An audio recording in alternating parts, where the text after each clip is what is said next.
तो स्टूडेंट्स, आप सभी लोगों को क्लास 12 की मैथमेटिक्स विषय के अंतर्गत अनसॉल्व्ड पेपर के सॉल्यूशन में मैं आप लोगों को सेट नंबर 3 जो है सॉल्व करा रहा था। और पिछली क्लास में मैंने आप लोगों को सेट नंबर 3 के क्वेश्चन नंबर 3 तक के प्रश्नों को सॉल्व करा दिया था। हमने बोला था कि नेक्स्ट क्लास में आप लोगों को हम क्वेश्चन नंबर 4 से आगे के प्रश्नों को सॉल्व कराएंगे। ठीक है, तो चलिए आज हम क्वेश्चन नंबर 4 से भैया शुरुआत करते हैं। और मैंने आप लोगों को पहले ही बता रखा है कि जो क्वेश्चन आपके आउट ऑफ सिलेबस है उन्हें आपको नहीं पढ़ना है। जो क्वेश्चन मैं आगे के सेटों में सॉल्व करा चुका हूं वो क्वेश्चन यहाँ पर हम डिस्कस नहीं करेंगे। प्लेलिस्ट बनी है, आपको मैं बता दूंगा कौन सा क्वेश्चन रिपीट हुआ है, किस सेट में किस नंबर पर है, आप जा करके उसे देख लीजिएगा। फिर भी अगर आपको कोई दिक्कत आएगी तो आप कमेंट करके हमें ज़रूर बताइएगा। तो चलिए यहाँ पर हम शुरुआत करते हैं क्वेश्चन नंबर 4 की। और क्वेश्चन नंबर 4 का जो का पार्ट है ये समतल वाला है, जो कि इस बार सिलेबस में नहीं है, तो का पार्ट को हम नहीं सॉल्व करेंगे। और बात करते हैं खा पार्ट। इसमें लिखा स्वैच्छ अचरों ए व बी को विलुप्त करके वक्रों के कुल Y square equal to A B square minus X square को निरूपित करने वाला अवकल समीकरण प्राप्त कीजिए। देखिए, अवकल समीकरण प्राप्त करना है तो उसमें जो स्वैच्छ अचर हैं ए और बी उन्हें गायब करना होगा। जितने भी स्वैच्छ अचर होते हैं उतनी ही बार हमें अवकलन करना होता है और उनको गायब करना होता है। फिर प्राप्त जो समीकरण होती है वो अवकल समीकरण कहलाती है। जैसे यहाँ पर ये दिया गया है, समीक्षा पार्ट को देखते हैं, बहुत बढ़िया क्वेश्चन है। दिया गया है Y square equal to A और ब्रैकेट में B square minus X square. प्रश्न में ये कहा जा रहा है कि इसमें जो स्वैच्छ अचर ए और बी हैं इन्हें आपको विलुप्त करना है और अवकल समीकरण ज्ञात करना है। तो चूंकि स्वैच्छ अचरों की संख्या 2 है तो इसलिए 2 बार इस समीकरण का हमें अवकलन करना होगा। चलिए, एक बार अवकलन करेंगे तो कितना हो जाएगा, 2y हो जाएगा। y के कितना हो जाएगा तो आपका हो गया dy/dx हो जाएगा। यहाँ पर अगर ध्यान दें हम तो इसका अगर मल्टीप्लाई करते हैं तो ये हो जाता ए बी स्क्वायर। तो derivative with respect to X A B square का अलग हो जाता, और जब ए का मल्टीप्लाई एक्स स्क्वायर से करते तो derivative with respect to X A square का अलग हो जाता कि नहीं हो जाता। अब ध्यान दीजिए, यहाँ पर अगर देखें तो वाई स्क्वायर का तो इतना हो ही गया 2y, और y का अगेन किया गया तो dy/dx। लेकिन यहाँ पर देखें तो ये अचर पद है। अचर पद का अवकलन कितना होता है भैया, 0 होता है। ax स्क्वायर का करेंगे तो सभी लोग जानते हैं a हो जाएगा बाहर, और x स्क्वायर का x के सापेक्ष अवकलन हो जाएगा 2x। आप देखिए तो ये हो जाएगा 2y dy/dx इक्वल टू यहाँ पर हो गया माइनस का 2ax।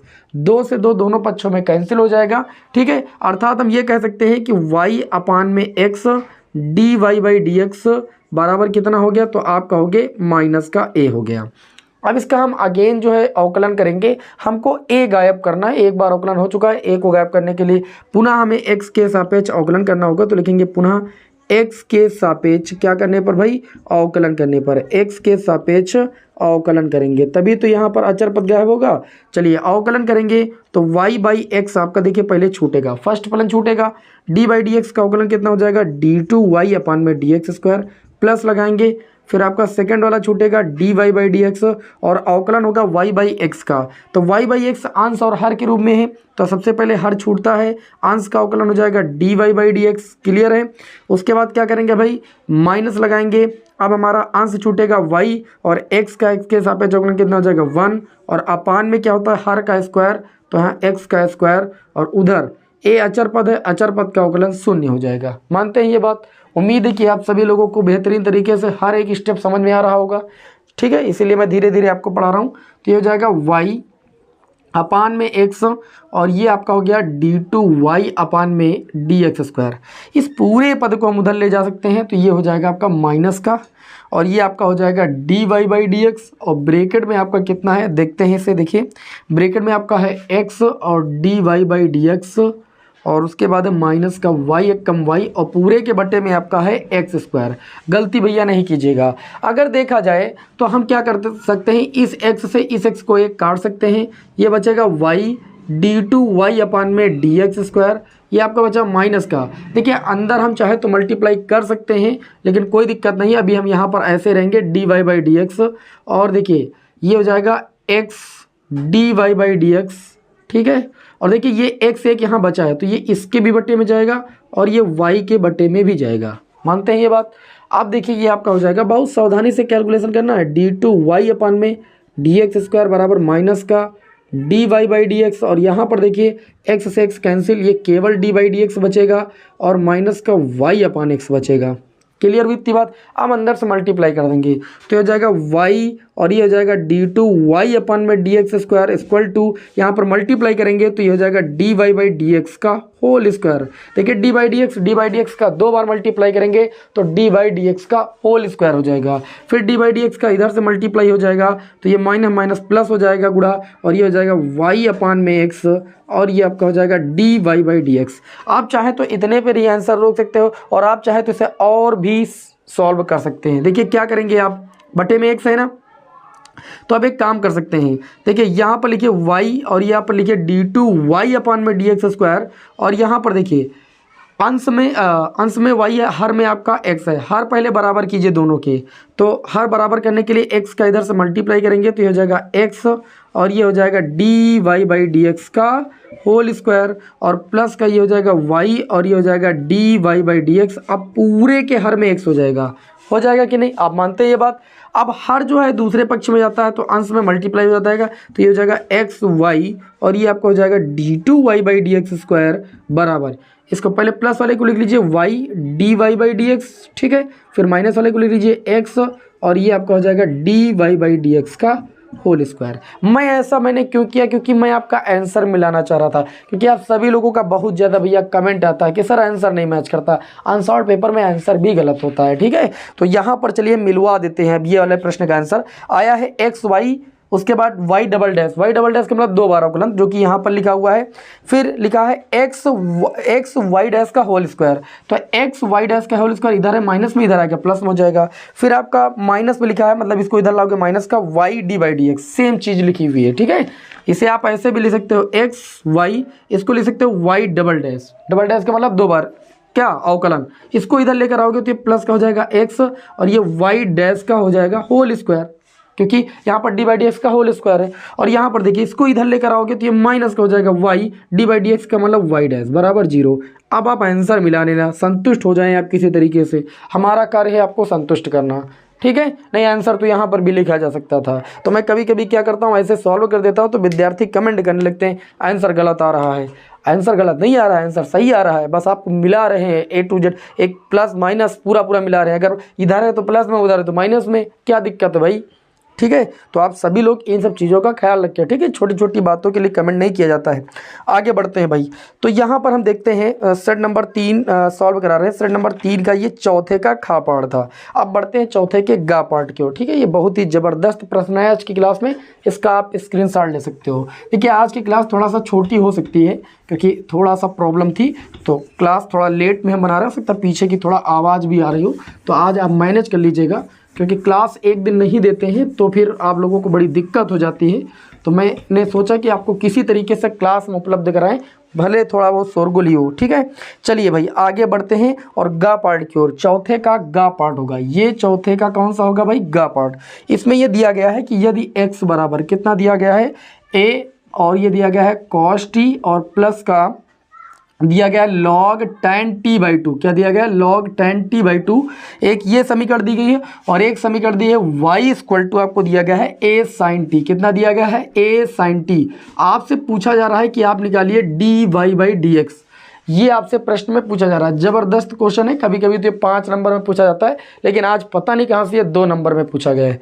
यहाँ पर देखिए इसका क्या करेंगे, t के सापेक्ष अवकलन करेंगे तो ये हो जाएगा dx अपान में dt, और a अचर पद उसको बाहर रहने दीजिए, cos t का अवकलन हो जाएगा माइनस का sin t, plus log tan t by 2 का करोगे तो जैसे log x का अवकलन होता है 1 अपान x, x के स्थान पर यहाँ पर कितना है tan t बाई 2, फिर जो आपने t के स्थान पर बना, जैसे यहाँ पर tan t का अवकलन कितना हो जाएगा sec स्क्वायर t, ठीक। अब यहाँ पर देखिए sec स्क्वायर t बाई 2, लेकिन अब t बाई 2 को t माना गया था, t बाई 2 का अगेन करोगे तो इंटू में 1 बाई 2 हो जाएगा, t का t के रिस्पेक्ट में 1 हो जाएगा। अवकलन करना तो जानते हैं ना आप सभी, तो ये आपका हो जाएगा dx by D T equal to a minus का साइन t, ठीक है, प्लस ध्यान दीजिएगा थोड़ा सा, sec स्क्वायर t बाई 2 अपान में tan t बाई 2 को आप सॉल्व करोगे तो ये आपका आ जाएगा 1 अपन, देखिए ऊपर लिखोगे 1 अपन cos स्क्वायर t बाई 2, और यहाँ sin t बाई 2 बटे cos t बाई 2, एक cos t बाई 2 से एक cos t बाई 2 कैंसिल हो जाएगा, नीचे केवल बचेगा इतना sin t बाई 2 इंटू में cos t बाई 2,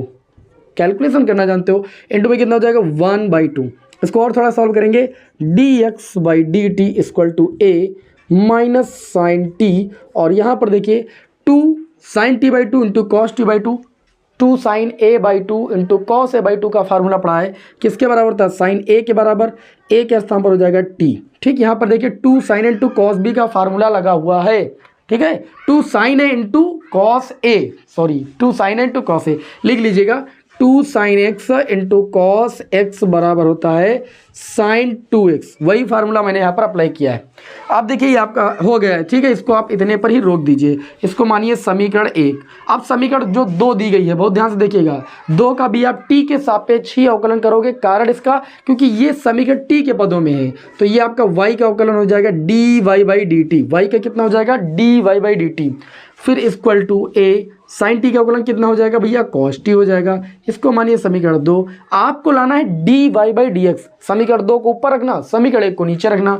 तो लिखेंगे समीकरण 2 भागे 1 से, समीकरण 2 को 1 से भाग करेंगे। समीकरण 2 है dy by D T. dy by D T का मान कितना है, a कॉस टी बटे में समीकरण 1 में कितना है, dx बाई डी टी। तो dx बाई डी टी, और समीकरण 1 का मान कितना है, रख दीजिए a माइनस का साइन टी, है ना। और यहाँ पर देखिए इसको आप थोड़ा सा सॉल्व कर सकते हो। चलिए इसको हम यहाँ पर लिख देते हैं अभी 1/sin t। बताइए सभी विद्यार्थियों को क्लास समझ आ रही, तो भाई वीडियो को लाइक कर दीजिए। आप सभी लोग के लिए इतनी ज़्यादा मेहनत की जा रही है, तो वीडियो को लाइक जरूर करें।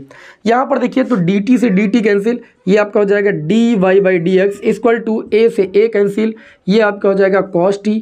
नीचे जब आप हर बराबर करेंगे तो हो जाएगा 1 माइनस साइन स्क्वायर टी, और पूरे बट्टे में साइन टी जो कि ऊपर चला जाएगा, ये आपका हो जाएगा साइन टी।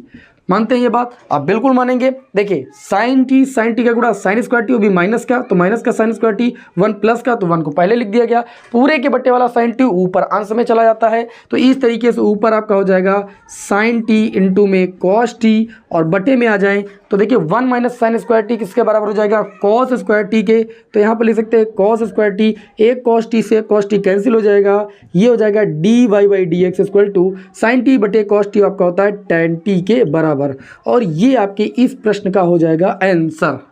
बताइए भाई समझ में आया कि नहीं समझ में आया। ये 2 नंबर के लायक ही प्रश्न नहीं है, पता नहीं, लेकिन पेपर कभी कभी टफ हो जाता है तो रख देते हैं। वैसे तो ये 4-5 नंबर में आना चाहिए, 5 नंबर में, है ना। चलिए बढ़ते हैं क्वेश्चन नंबर 4 के। ये हमारा घा पार्ट था भैया, अब घा पार्ट की ओर बढ़ते हैं। घा पार्ट वैसे बहुत आसान क्वेश्चन है, इसे रफ कर दे भाई, बिल्कुल इसे रफ कर देते हैं। हम समय को बिल्कुल लॉस नहीं करेंगे आपके, ठीक है। हमने कहा कि आज थोड़ा सा क्लास छोटी हो सकती है, तो आप सभी लोग घबराइएगा नहीं। नेक्स्ट क्लास में हम पूरा सेट सॉल्व कराएंगे, क्योंकि 3 क्लासों में मैं पूरा सेट सॉल्व कराता हूं, तो मैं पूरा सेट सॉल्व कराऊंगा। इस चीज़ से आप निडर रहिए। घा पार्ट चौथे का हमारा घा पार्ट, चौथे के घा पार्ट में क्या बोला गया देख लेते हैं।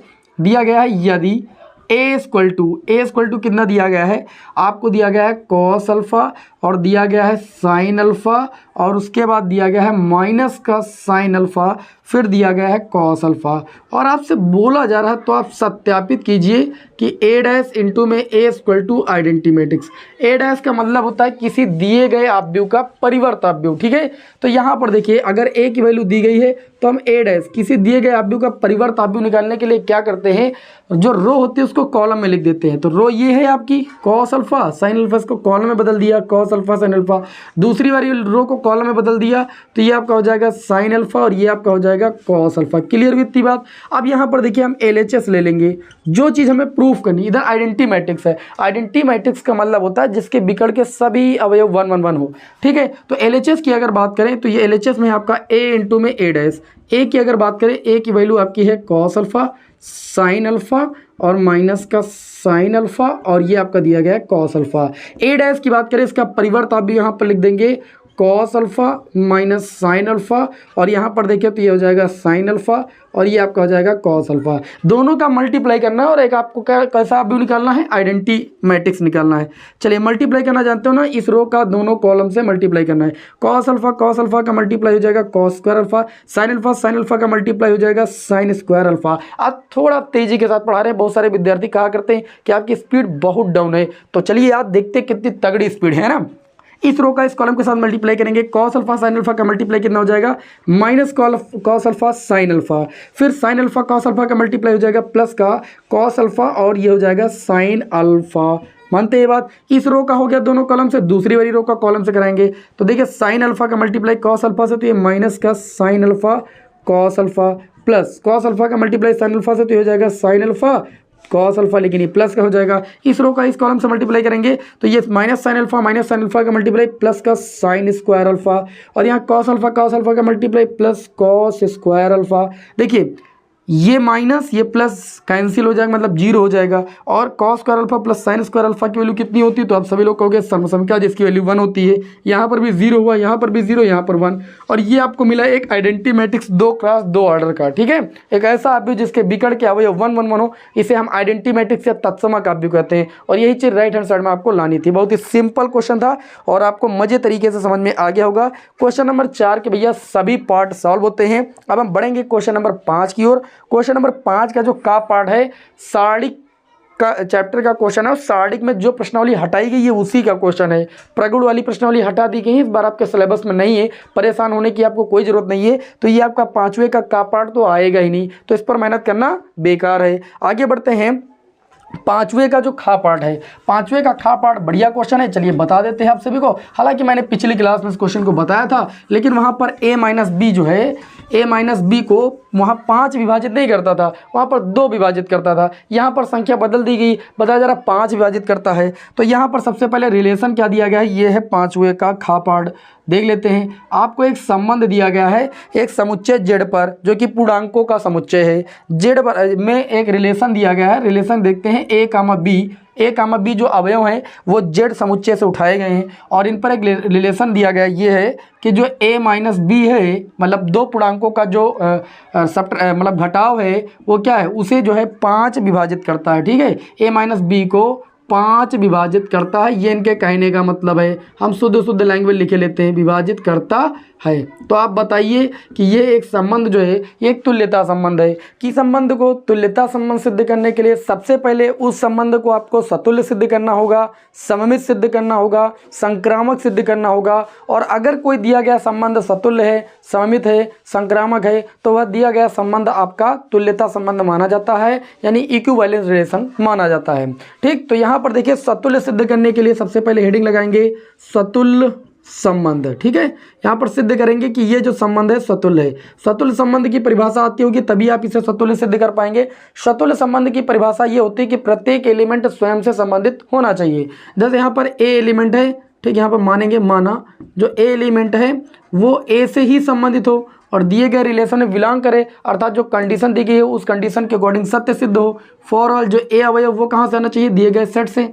तो देखिए यहाँ पर जब a कामा बी दिए गए रिलेशन में बिलोंग करता था तो a माइनस बी को 5 विभाजित करता था कि नहीं करता था। तो जब a कामा a दिए गए रिलेशन में बिलोंग करेगा तो आप कह सकते हो कि ये a माइनस ए हो जाएगा, b के स्थान पर भी a हो जाएगा, तो वैल्यू मिलेगी 0। तो आप ये चीज़ देखिए, क्या जो 0 वैल्यू मिली है इस कंडीशन के अकॉर्डिंग वो भी इस कंडीशन को फॉलो कर रहा है, अर्थात 5 से वो भी विभाजित हो रहा है। तो आप कहोगे 0 प्रत्येक संख्या से विभाज्य होता है। ठीक है, तो यहाँ पर लिखेंगे जो कि 5 से विभाज्य है। 0 भी क्या, जो कि 5 से विभाज्य है, मतलब कंडीशन क्या हो गई, सत्य हो गई, विभाज्य है। और कंडीशन अगर सत्य है तो ये पक्का है, हम कह सकते हैं कि आर क्या है, आर क्या है, आर यहाँ पर हो जाएगा सतुल्य। आर क्या भाई, सतुल्य है। बहुत ज़्यादा आपको संबंध सिद्ध करने की, मतलब बहुत ज़्यादा आपको लैंग्वेज लिखने की जरूरत नहीं, जो मेन है उसे लिखिए बस। ठीक, आगे अब इसे सिद्ध करेंगे सममित संबंध। तो सममित संबंध की परिभाषा आप सभी को आनी चाहिए। सममित संबंध की परिभाषा होती है कि अगर a कामा बी, मतलब कोई एक एलिमेंट दूसरे एलिमेंट से संबंधित है तो दूसरा भी पहले से संबंधित होना चाहिए। इस बात को हम सिद्ध कर दें, बस वह संबंध क्या हो जाएगा, सममित हो जाएगा। तो सबसे पहले मानेंगे कि माना जो a कामा बी है वो दिए गए रिलेशन में बिलोंग करता है। For all a comma B कहाँ से आएगा, दिए गए सेट यानी जेड से। तो जब a कामा बी दिए गए रिलेशन में बिलोंग कर रहा है तो कंडीशन ये आ रही कि a माइनस बी जो है, a माइनस बी को क्या करता है, 5 विभाजित करता है। क्या करता है भाई, 5 विभाजित करता है। अब इस कंडीशन में ऐसा चेंजेस कीजिए कि कुछ मतलब बदलने भी ना पाए और b a से रिलेटेड हो जाए, यानी b a से संबंधित हो जाए। जैसे a b से संबंधित है, दिए गए रिलेशन में बिलोंग कर रहा है, उसी तरीके से b a से संबंधित हो जाए। तो इसमें अगर हम माइनस कॉमन ले लें तो ये b माइनस a हो जाएगा। अच्छा एक चीज़ बताओ, अगर हम 8 माइनस 3 लिखें तो हमको 5 मिलेगा, 5 से विभाजित है। क्या हम 3 माइनस अगर 8 लिख देंगे और आगे माइनस लगा देंगे तो क्या ये 5 से विभाजित नहीं होगा? आप कहोगे जी बिल्कुल 5 से विभाजित होगा। तो वही चीज़ यहाँ पर कहेंगे हम b माइनस ए, माइनस आगे कॉमन ले लेंगे तो b माइनस ए जो आएगा क्या होगा, b माइनस ए को भी 5 विभाजित करता है। क्या करता है, विभाजित करता है। अच्छा, अगर b माइनस ए को 5 विभाजित करेगा तो कंडीशन ये बन जाएगी कि जो b कामा ए है वो दिए गए रिलेशन में बिलोंग कर जाएगा। क्यों? जब a कामा b दिए गए रिलेशन में बिलोंग कर रहा था तो a माइनस बी को 5 विभाजित करता था। अब जब b माइनस ए को 5 विभाजित करेगा तो b a से संबंधित हो जाएगा कि नहीं हो जाएगा, और यही तो सममित के लिए सिद्ध करना है। अतः हम कह सकते हैं b a से संबंधित हो गया, अतः हम कह सकते हैं कि r क्या है? सममित है। r क्या है? सममित है। आगे अगली हेडिंग डालेंगे संक्रामक। जब ये तीनों संबंध क्या होंगे भाई? सममित होंगे। क्या होंगे भाई? सतुल्य समित संक्रामक हो जाएंगे, तब ये दिया गया संबंध इक्विवेलेंस रिलेशन या तुल्यता संबंध माना जाएगा। अगली हेडिंग लगा सकते हो संक्रामक संबंध। ठीक है, संक्रामक संबंध में आपकी परिभाषा क्या होती है कि अगर कोई एक एलिमेंट दूसरे से संबंधित है और दूसरा तीसरे से संबंधित है तो पहला तीसरे से संबंधित सिद्ध कर दीजिए, वह दिया गया संबंध आपका संक्रामक हो जाएगा। तो यहाँ पर सबसे पहले मानेंगे, माना ए कामा बी दिए गए रिलेशन में बिलोंग करता है। For all A comma B कहाँ से आ रहा है? दिए गए सेट से। लिखना आपको पूरी बात है। और ए कामा बी अगर दिए गए रिलेशन में बिलोंग करता है तो कंडीशन ये है कि ए माइनस बी, ठीक है, को कौन विभाजित करता है? 5 विभाजित करता है। ये हम नहीं कह रहे, ये प्रश्न कह रहा है, विभाजित करता है। इसको आप समीकरण 1 मान लीजिए। तथा दूसरी चीज हम मानेंगे कि बी कामा सी को बी कामा सी दिए गए रिलेशन में बिलोंग कर रहा है। ठीक, फॉर ऑल बी और सी एलिमेंट कहाँ से आ रहा है? दिए गए सेट जेड से। अब ए कामा बी दिए गए रिलेशन में बिलोंग कर रहा है तो ए माइनस बी को 5 विभाजित कर रहा है, और अगर बी कामा सी दिए गए रिलेशन में बिलोंग कर रहा है तो आप यहाँ पर लिखोगे कि बी माइनस सी को, ठीक, बी माइनस सी को कौन विभाजित करेगा? 5 विभाजित करता है, विभाजित करता है। क्लियर? अब बी माइनस सी को अगर 5 विभाजित करता है, इसको हम समीकरण 2 मान लें और यहाँ पर लिख दें समीकरण 1 प्लस 2 से, मतलब a माइनस बी और b माइनस सी को जोड़ दें तो जोड़ने पर हमें मिलेगा a माइनस सी। देखिए a माइनस बी और b माइनस सी को जोड़ेंगे plus b minus b 0, a minus c बचेगा। तो जो a माइनस सी आएगा, ठीक है, को 5 विभाजित करता है, विभाजित करता है। आप देख लीजिए, जैसे आपने संख्या ली थी 3, फिर ली आपने 5, आपने ली थी 3, 8 और 13 ले लिया मान लीजिए। तो 3 से 8 घटाओगे, 3 से 8 घटाओगे तो 5 आएगा, वो 5 से विभाजित होगा। 8 से 13 घटाओगे 5 आएगा, वो भी 5 से विभाजित होगा। और जब 3 से 13 घटाओगे जो 10 आएगा वो भी 5 से विभाजित होगा। होगा कि नहीं होगा? बस वही चीज़ यहाँ पर बताई गई है।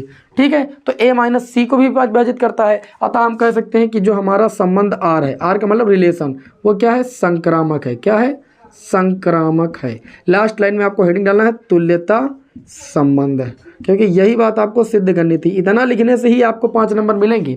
आप लिखोगे चूंकि दिया गया रिलेशन क्या है? स्वतुल्य है। क्या है? स्वतुल्य है।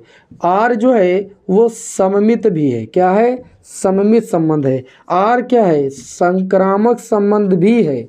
इसलिए जो आर है एक तुल्यता संबंध है। क्या है भाई? एक तुल्यता संबंध है। अब ये मैं इस टाइप का दूसरा प्रश्न मैं आपको सॉल्व करा चुका हूँ। ऐसा प्रश्न अब कभी आएगा तो आप सॉल्व कर लीजिएगा। इसमें मेन खेल होता है लैंग्वेज का। ठीक है, नेक्स्ट क्वेश्चन 5वें का घा पार्ट देखते हैं। 5वें के घा पार्ट में क्या करना है, रफ कर दे भाई इसे। आज देखिए मेरी स्पीड भी थोड़ा सा तेज है और समय पर्याप्त हमारे पास नहीं है। ठीक है, मैं चाहता हूं कि आज की क्लास मिस ना होने पाए, फिर किसी तरीके से आपको हम पढ़ा जरूर दें। ठीक, भले थोड़ा सा कम पढ़ाएंगे लेकिन पढ़ाएं जरूर। ठीक है, क्योंकि क्लास मिस होती है तो भैया बहुत दिक्कत होने लगती है, आपका भरोसा टूटने लगता है। क्या सर जी क्लास नहीं देंगे? क्लास सर जी देंगे। ठीक है, आपको नंबर भी अच्छे दिलाएंगे। आप क्यों परेशान है? बस आप डे बाय डे क्लास कीजिए, आप आलस ना करें बस। ठीक है, हम आलस नहीं करेंगे आपको पढ़ाने में, आप बिल्कुल भी इस बात की चिंता ना कीजिए। अब आप आलस करेंगे तो फिर आपका एग्जाम है। चलिए यहाँ पर बढ़ते हैं 5वें के घा पार्ट की ओर। ठीक है, 5वें का घा पार्ट। 5वें के घा पार्ट में आपको समाकलन करना है। जिसका समाकलन करना है उसको आई के बराबर मान लीजिए, ज़्यादा बेटर रहेगा। √x² minus 8x plus 7 dx। आपको इस फलन का क्या करना है? समाकलन करना है। बढ़िया बेस्ट क्वेश्चन है। ठीक है, सबसे पहले देखिए इसको पूर्ण वर्ग बनाकर हम इसको पूर्ण वर्ग बनाकर सॉल्व करेंगे, जो कि आप कक्षा 9-10 से सॉल्व करते चले आ रहे हो। क्या करेंगे, जो यहाँ पर 8 है इस 8 का आधा करेंगे, आधा करने पर जो आएगा उसका स्क्वायर करेंगे, तो ये आ जाएगा 4 का स्क्वायर 16। अब इस 16 संख्या को इसमें जोड़ेंगे घटाएंगे, ठीक है, तो ये आपका हो जाएगा x square minus 8x plus 16। जो जोड़ने वाला होगा वो एक्स वाले के पास रखना, जो घटाने वाला होगा उसको बाद में लिखना, और प्लस 7, ठीक है, dx। ये हो जाएगा आई बराबर समाकलन ऑफ अंडर रूट इतने को देखिए, तो ये आपका हो जाएगा x माइनस 4 का होल स्क्वायर, ओपन करके देख लीजिए, और माइनस 16 से 7 जाएगा तो माइनस 9 बचेगा, जो कि आप 3 का स्क्वायर ले सकते हो dx।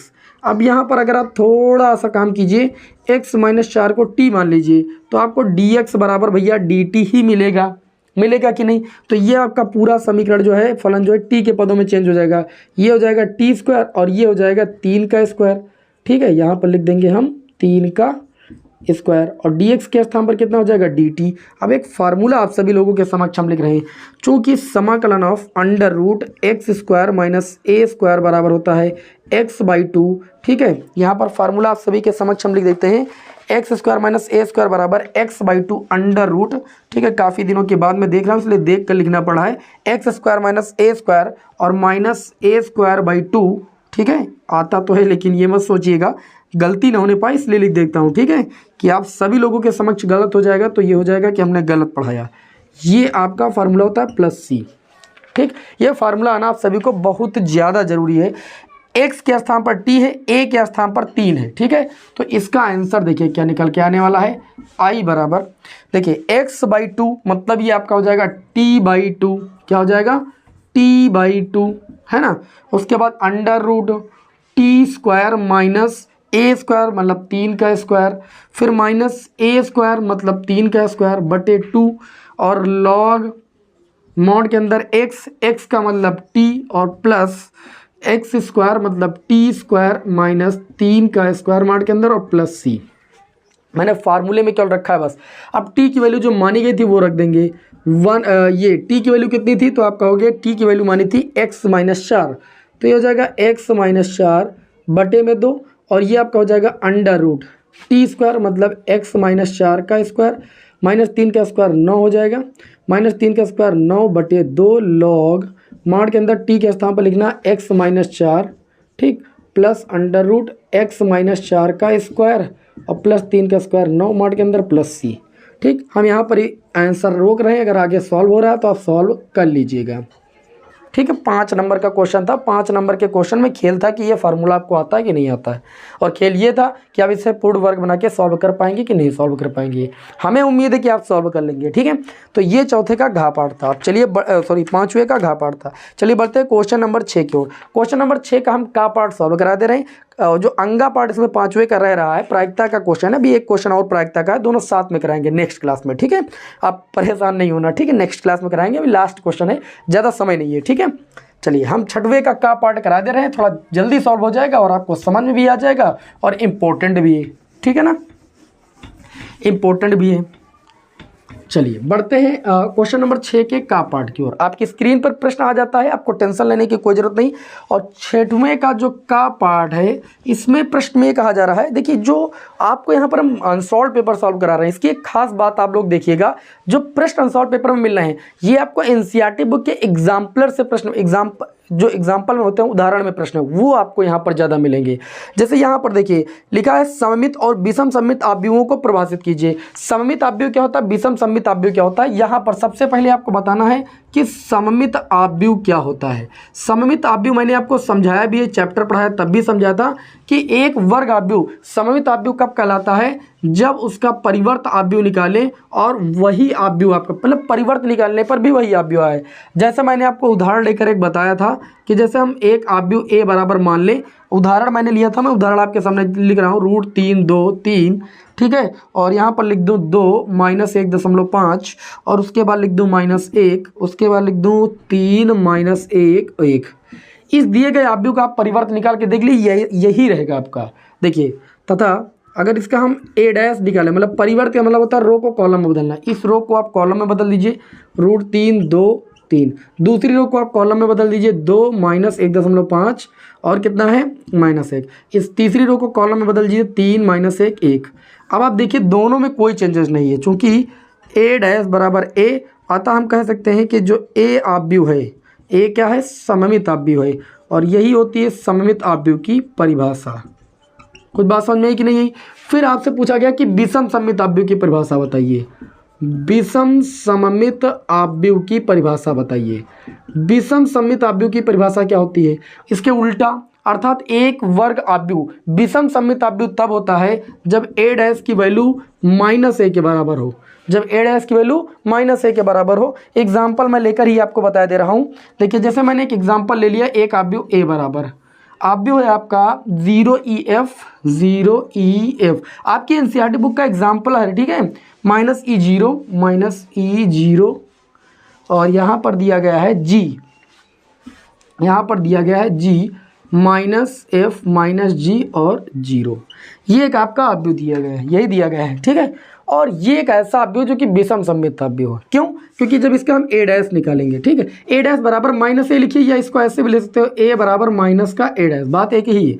चलिए इसका a डैश निकालते हैं, तब a डैश इसका निकालेंगे परिवर्त, रो को कॉलम में बदलेंगे 0EF, दूसरी रो को कॉलम में बदलेंगे -e, गलती हो रही है क्या? नहीं, ठीक, -e 0 -g, तीसरी रो को कॉलम में बदलेंगे -f -g 0।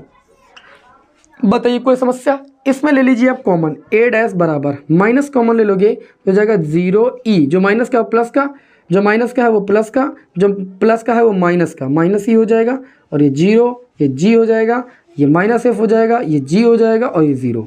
अब आप देखिए, ये जो वैल्यू आपकी आई है, ये जो वैल्यू आपकी आई है, थोड़ा सा कहीं मिस्टेक हुआ है भाई, थोड़ा सा मिस्टेक हुआ है, एक बार मिला लेते हैं।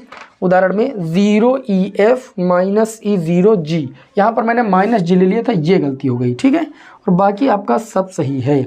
तो यहाँ पर जब रो को कॉलम में, रो को कॉलम में, तो यहाँ पर +g हो जाएगा, इस रो को कॉलम में, ठीक है।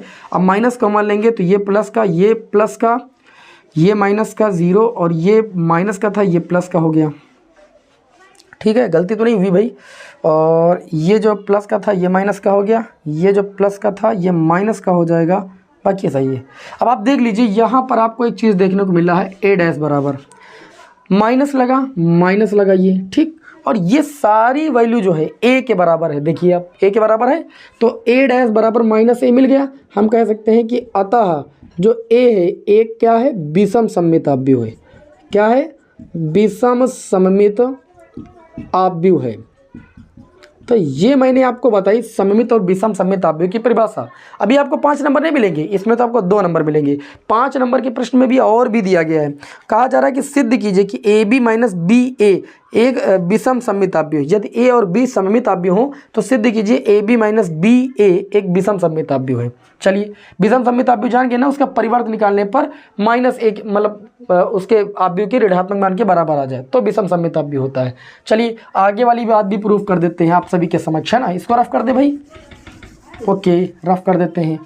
अब इसमें कहा जा रहा है कि यदि, देखिए दिया गया है कि यदि A आव्यूह सममित है, मतलब इसका परिवर्त A के बराबर होगा, B आव्यूह सममित है यानी इसका परिवर्त B आव्यूह के बराबर होगा। यही तो होती है सममित आव्यूह की परिभाषा। कह रहे सिद्ध करो कि जो AB - BA है ये एक विषम सममित आव्यूह है। विषम सममित आव्यूह कब होगा? जब इसका परिवर्त निकाले, यही चीज मिले लेकिन माइनस चिन्ह के साथ मिले। तो देखिए AB - BA डैश हो जाएगा AB का होल डैश माइनस BA का होल डैश हो जाएगा। तो ये आपका हो जाएगा AB - BA का होल डैश। देखिए डैश बराबर माइनस का a मिलना चाहिए, उसी तरीके से इसका डैश जो होना चाहिए माइनस के बराबर मिलना चाहिए, ठीक है, समझ पा रहे हो, ऋणात्मक मान के बराबर मिलना चाहिए। AB डैश का फार्मूला सभी को पता है कि होता है B डैश - A डैश, ठीक है। AB का होल डैश बराबर B डैश A डैश होता है, भूलिएगा नहीं, याद कर लीजिए, प्रॉपर्टी है आव्यूह की। यहाँ पर देखिए BA डैश इसी तरीके से हो जाएगा A डैश B डैश, जो पीछे वाला होता है उसको पहले डैश लगा करके फिर आगे वाला। तो इस तरीके से AB - BA का होल डैश बराबर, आपको बताया गया कि B डैश की वैल्यू B के बराबर है, A डैश की वैल्यू A के बराबर है, माइनस A डैश की वैल्यू A के बराबर। कहा गया ना कि जो A और B सममित आव्यूह है, B डैश किसके बराबर? B के बराबर है। अब देखिए आपका हो गया AB - BA बराबर, इन दोनों में माइनस कॉमन ले लीजिए तो ये हो जाएगा AB - BA। आप देख सकते हो कि जब इसका परिवर्त निकाला गया है तो इसी के ऋणात्मक मान के बराबर है। आप देख पा रहे हो, ये प्रॉपर्टी आप देखिए, और ये देखिए एकदम सेम लिखा हुआ है, बस वहां पर A लिखा है, यहाँ पर A के स्थान पर AB - BA डैश लिखा है, इतना ही लिखा है बस। अतः हम कह सकते हैं कि जो हमारा ए बी माइनस बी ए है वो क्या है, एक विषम सममित अवयव है। क्या है, एक विषम सममित अवयव है। और यही चीज आपसे प्रश्न में सिद्ध करने के लिए बोला गया है, विषम सममित अवयव है। ठीक है, देखिए आप सभी विद्यार्थियों को उम्मीद है कि क्लास पसंद आई होगी। थोड़ा सा आज स्पीड से मैंने पढ़ाया है। ठीक है, तो जो विद्यार्थी थोड़ा कमज़ोर हैं वो वीडियो को दोबारा रिवर्स कर लेंगे, कहीं पर अगर उनको समझ में नहीं आया होगा, कहीं पर त्रुटि होगी तो पूरा लेक्चर आप देखिएगा, मुझे बताइएगा। मुझे तो नहीं लगता कहीं पर कहीं त्रुटि हुई होगी। ठीक है, लेकिन आपको अगर लग रहा है तो कमेंट करके हमें जरूर बताइए। आपका फीडबैक हमारे लिए बहुत महत्वपूर्ण होता है और ऐसे ही तैयारी करते रहिए। नेक्स्ट क्लास में आपको हम मिलते हैं महातांडव क्लास के साथ। जय हिंद, वंदे मातरम।